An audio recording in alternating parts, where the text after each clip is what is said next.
Yo, Kane fans, what's up, man? It's your boy Wise. We gonna get into this Miami versus Notre Dame review. Y'all already know how I do, man. I'm happy, man. I'm happy. I couldn't do the review last night because I sat down and watched the highlights a million times, but I also watched some of the tape defensively for us specifically. Looked at some of the things on offense. I would like to start off by saying, first of all, shout out Alonzo 1219, the U family. Shout out Reek and Swag. Shout out All About the U83. Shout out Mark Rogers TV. He had an excellent analysis on the game. Shout out Bird, man. I don't want to miss anybody. Shout out Kane's Insight and Peter Reese. Not really sure if I'm missing anybody, but if I missed y'all, man, just, it's all love to anybody, you know what I'm saying, that do these videos, you know what I'm saying, for the U family. Seriously. So let's get right into this, man. First of all, fuck all of you Notre Dame fans. All of you Notre Dame fans that was talking shit.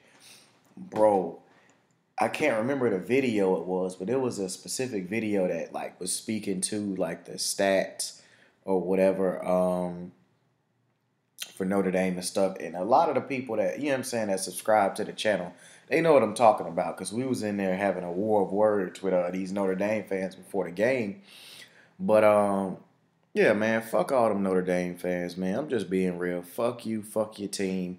There was a couple of them that, were being respectful. And, I would tell them, hey, respect to you. Let's see what happens during the game. But I figured what was going to happen. You know what I'm saying? I didn't predict a 41-8 win. I said we would win 35-20 because I did think that we would end up, giving up some long drives.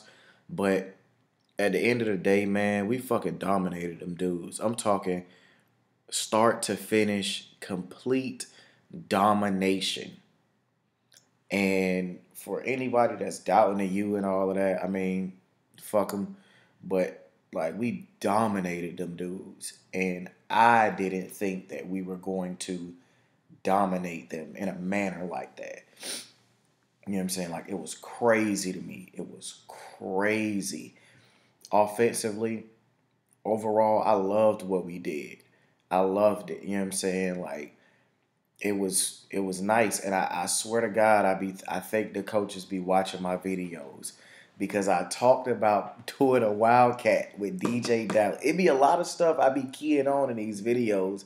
And then next game, we usually do a lot of it because I talked about doing a Wildcat with DJ Dallas because he can actually pass and setting it up with the run, you know what I'm saying, and then hitting them with a pass.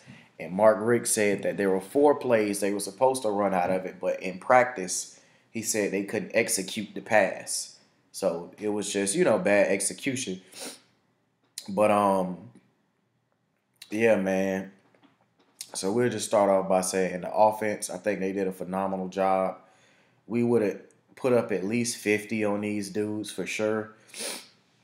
But after we came out and scored that first touchdown of the third quarter on that 90-yard drive, which was something that Mark Rick and Thomas Brown said they wanted to see us do, go down the field. After that, Mark Rick pretty much called run plays for the rest of the game to eat up the clock. He wasn't trying to run and score up on them. And I'm glad he wasn't, though, because to be honest, man, and Charles Perry ended up getting injured, man. Salute to you, bro. You know what I'm saying? I hope you have a speedy recovery. But I was fine with him running it. And I know he was trying to run the clock out, but I just didn't want any, you know what I'm saying, any injuries, or something to happen to players on either team for a game that didn't even matter anymore. Once we went up 34-0, I knew it was in the bag, and I just didn't, I didn't want to see anybody get hurt, man. It was pointless. And I think it was literally the kickoff. Um, might have been the kickoff, but whatever it was, I think it was after that, that 34-0 situation or whatever. So, but man, let's talk about these recruits. Yo, do y'all realize, I can't read off the whole list, but we had some of the key guys that we're trying to, bring in particular, the two QBs we had there. I can't remember their names. And then I know we had Tyson Campbell was in the building. Him and Pat Surtain came, Pat Surtain Jr. Them boys really supposed to be in the mix now. But, we had a couple of, I'm saying, like, those was the main two guys that's not committed that was in the building. We had some other ones, too. But if we get that combination and then Chatfield, I'm pretty sure it's going to take the offer from the U. And then, we got Silvera already from American Heritage. So if we can land all four of them boys, that'd be crazy. But I think this game did a lot for the program, a lot for the recruiting, man. Realist George, the guy that's going to play fullback for us, signed. He committed to us. But like I said, offense did an excellent job, man. Great play calling. The offensive line came to block. Shout out Travis Homer. That boy, Travis Homer came and got busy on the boys. And he did all of his damage pretty much in the third quarter. He had like 110 yards in the third quarter alone. And if he hadn't stepped on the back of Cager's foot and tripped, he was about to take that 40-yard run. He broke all the way and take it a distance. I watched the interview with Brian Kelly, and he said that motherfucker was like, they didn't know Travis Homer was that fast. He said that was one thing on defense that actually caught them off guard.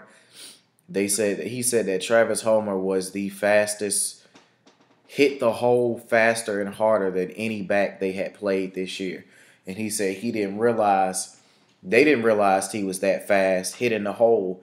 And he said pretty much every time we were just a step behind him, which is true for the most part. And every time there was a step behind him, he popped it for at least 10 yards or more every single time. So Brian Kelly said that he thought he was an excellent player, but he was like his speed was next level. And it was something that they didn't game plan for. They didn't know, so they couldn't adjust to it. He was just way too fast for us to, be able to make a play on most of the plays. Amon Richards didn't even have a catch. And we blew these guys out by, 4 or 5 scores? Didn't have a catch. And I do want to give props to Julian Love, their cornerback, number 27. I give credit where credit is due. Me personally, I don't think he shut Richards down. But whenever the ball was thrown his way, because Cager made that really good catch on him, he was guarding Langham a couple of times. He did his thing. I can't even cap on him. Like, that boy was out there. He was doing his thing. So, shout out to him. As far as any more shout-outs on Notre Dame, I guess Coney, number 4, he was out there. He was kind of all over the field. But other than that, them boys got demolished. I watched McGlinchey interview after the game. And he said they just flat out kicked our ass. Yeah, man, domination. So shout out to the offense. Last 2 games, we've been over 200 rushing yards on that dominant Notre Dame defense. That's all they fans kept saying. Our defense is dominant. Like I told y'all, man, we got real athletes. And Malik didn't even have to throw the ball the whole game. I think we had 42 rushes last night. Malik threw the ball, I think, 23 or 24 times. We didn't even have to throw it like that. I told the Notre Dame fans, y'all not good enough to fuck with us. Those are just facts. I watched y'all play. I watched us play. I knew for a fact, from an athleticism standpoint, you had no chance. And I told y'all that. But y'all just want to, Miami ain't this, Miami ain't that. I thoroughly watched the tape on the Canes. And even though I'm a Canes fan, I keep it real. When we have players that are not that good, I call them out. I call it how I see it. I don't be biased in a sense of like, oh yeah, I'm gonna go with the Canes just because. These are actual real breakdown and analysis that I do. And when we have weak points or something to be worried about, any of the people that watch these videos know I always point to those things as things we need to address because every game is something different that we have to address. But at the end of the day, I know what kind of players we have. Got into an argument with a guy, and I know this video all over the place, man. I apologize, y'all, but they had me heated. We got into this argument with this guy. He kept saying that our D line was undersized and that our whole front seven was undersized. The linebackers are, if you want to be technical, there's, well, not even for college football. They're not even undersized no more because you got so many hybrid guys. But, you know, Shaq is 6'1", 240. Pinkney's like 6'3", 225, 230. McLeod's like 6'2", 230, 235. That's not undersized. But on the D-line, dog, Chad Thomas is 6'6", 275 pounds at defensive end. He's fucking massive. Joe Jackson is 6'5", 258 pounds. Those are not small defensive linemen. Those are NFL-sized D-ends. Kendrick Norton, I think, is what, 6'2", 6'3", 312 pounds. R.J. McIntosh, on the other hand, is about 6'3", 290-something. So I guess you can consider him undersized. He a beast, though. RJ was out there killing them boys. They could not block him. They couldn't block Norton. Our end, shout out Garvin with the strip sack. Shout out Trent, man. That boy Trent Harris is out there balling, man. Shout out Jaquan Johnson. He's been the best player for us on defense from a production standpoint this year. RJ McIntosh has definitely been dominant, but that boy Jaquan has saved us so much, you know what I'm saying? And I got to give that dude all props and all respect, man. Like, that dude been balling out of his mind, bro. And that was just me personally early in the year. I was kind of on him kind of hard. Not as hard as I was with Red Wine, but shout out to Red Wine, too. He dropped the pick or whatever. I'm glad that Mark Rick said he's okay because we need him back for next week. We cannot afford to have Robert Knowles in the game. They actually had moved Bandy to safety when Red Wine first went out. I thought that was pretty dope. Shout out to Young Bandit, man. They say they call him the Muddy Badger, man. Shout out to you. That boy with the instincts, but they made the right call. They literally, I watched the tape afterwards. They practiced that in practice. That was literally a read for him to just take it and go. And he said he ran it back in practice like 2 or 3 times. It was a house call. He jumped it and took it back. And as soon as I seen him jump that motherfucker and caught it, because me and my brother was watching the game together. As soon as he caught that motherfucker, full flat, I said, oh, that's a house call. Pick 6. My dog Bandit was turned up out there, man. Salute to you, Bandit. I guess you got 2 nicknames now, because I'm going to keep calling you Bandit. You know what I'm saying? That boy be out there making hella plays, man. Yeah, the defense was dominant, man. Notre Dame had like 261 total yards. That dominant rushing offense, huh? 109 yards. That make that shit even worse. Y'all wouldn't even had 100 rushing yards. Y'all got about 35 of those yards, 40 of them in garbage time. 109 yards. All of this y'all gonna overpower us. Man, look, let me tell you something, man. They talking about Notre Dame had a NFL prospects on the offensive line. They do. A left tackle, a left guard. They saying them guys gonna be first round picks. Overall, that was supposed to be the best offensive line in the country. What y'all don't realize is every single starter plus Trent Harris, which is coming off the bench right now, he's playing in the league.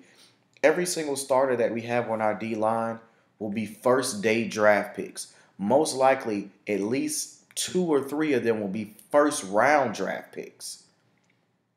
First rounders. So it's not like y'all was playing some slouches, man. We got the best defensive line in the nation. in the nation. We've been the top in the nation tackles for loss the entire season. We had 9 this game.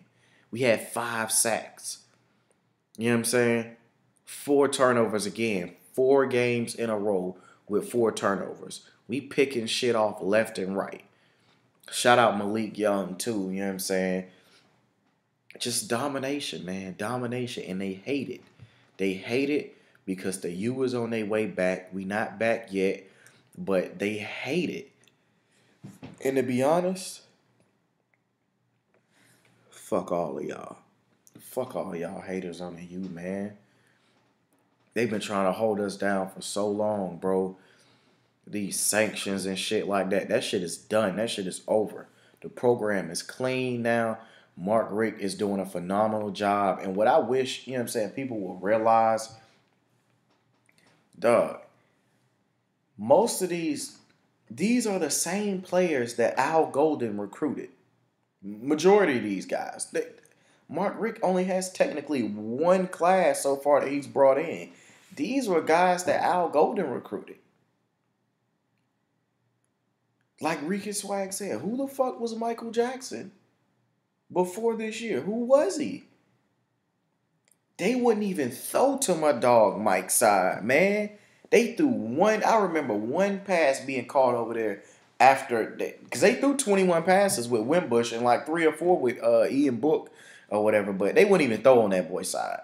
I don't know what was going on, but they was going after Malik Young, which wasn't smart. I think it caught him off guard a little bit because they threw at that boy like multiple times, like over and over and over again. And I was like, what the hell they got going on? Why they throwing at Malik like he's suspect?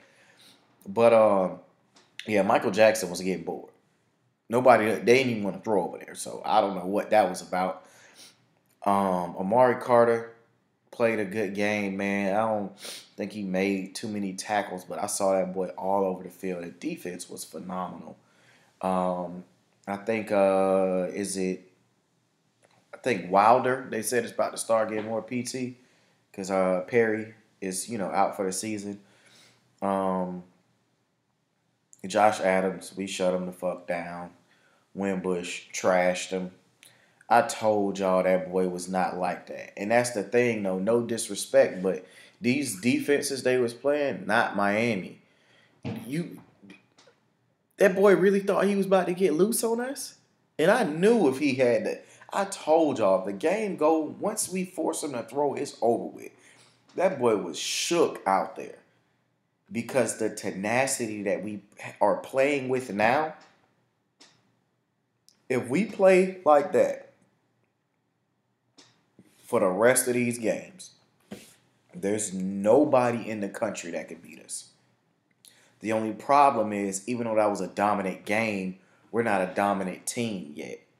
Because we have to be able to consistently give those type of performances. And we'll see. We got Virginia this Saturday at the Rock, and the stadium was rocking.